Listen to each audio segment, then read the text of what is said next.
হঠাৎ করে একটা নিরীহ মানুষকে কি করে ফাঁসিয়ে আমার বন্ধু বান্ধবরা আমাকে মুভি দেখতে নিয়ে গেল, সেই গল্পই আজ তোমাদের সাথে শেয়ার করব।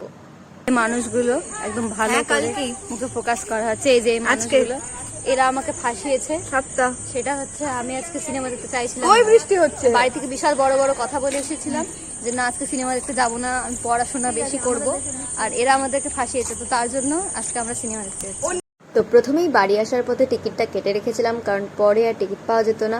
আর তারপরে আমি এতটাই লেট করে দিয়েছিলাম যে মুভি অলরেডি শুরু হয়ে গেছিলো, আর তার জন্য আমাকে বহুত গালাগাল দেওয়া হচ্ছিল, যেহেতু আমি অলওয়েজ লেট করে যাই, আর এখানেও আমি লেট করে এসেছিলাম। আর তোমরা আমায় কেউ ভুলে যাওনি তো? আসলে আমার চলছিল পরীক্ষা, আর পরীক্ষার পরে হয়ে গেছিলাম আমি অসুস্থ, যার জন্য আমি ভিডিওগুলো আপলোড করতে পারছিলাম না। তো এবার থেকে ভিডিও আসবে, ডেইলি বেসিসে আসবে না, বাট আসবে। আর এখানে হলে ঢুকেই দেখি অলরেডি তখন 20 মিনিট হয়ে গেছে মুভিটা শুরু হওয়া। তো 20 মিনিট পর থেকেই আমরা দেখেছি, আর সত্যি বলতে ফার্স্ট হাফ আমি কিছুই বুঝতে পারিনি। মানে আমি কেন, আমাদের মধ্যে কেউই কিছু বুঝতে পারিনি। আর এদিকে কি বুদ্ধির সাথে কথাবার্তা হচ্ছিল, আমরা লিটারেলি ভাবছিলাম হে ভগবান আমরা কোন সিনেমা দেখতে চলে এসেছি, এটা যে কিছু বুঝতেই পারছি না। ফার্স্ট হাফ বহুত বাজে গেছে, কিন্তু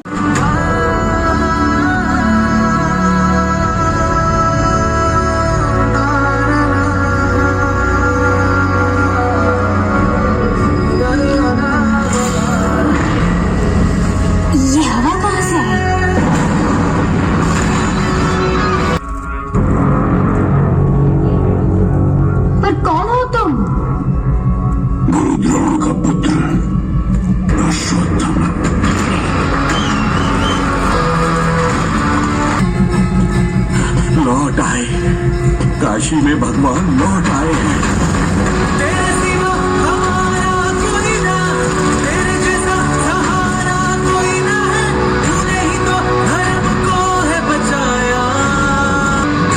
কিন্তু সত্যি বলতে সেকেন্ড পার্টটা, মানে সেকেন্ড হাফ অসাম ছিল, খুব ভালো লেগেছে। আমার তো সেকেন্ড পার্টটাই বেশি ভালো লেগেছে, মানে সেকেন্ড হাফটা। আর তোমাদের কেমন লেগেছে সেটা তোমরা জানাতে পারো, কারণ মুভিটা তোমাদের আশা করি এতদিন সবার দেখা হয়ে গেছে। আর লাস্ট রিভিউ ইজ অভি, বুঝতে পেরেছিস সিনেমাটা কি নিয়েছিল? বুঝতে পেরেছিস? আরে বল, আজকে এত আমাকে আনার পিছনে এর একটা বড় অবদান আছে। অভি, বুঝতে পেরেছিস সিনেমাটা? বল। বুঝি তাই বুঝি না, আমি বুঝতে পেরেছি। অনেকদিন পর মুভি দেখতে গেছি বলে আমার তো মোটামুটি ভালোই লেগেছে মুভিটা। তো এরকম ভিডিও আরও দেখতে চাইলে চ্যানেলটাকে সাবস্ক্রাইব করে দিও, আর সাথে থেকো, সবাই খুব ভালো থেকো। তো আজকের ভিডিও এটুকুই, দেখা হচ্ছে অন্য ভিডিওতে, টাটা।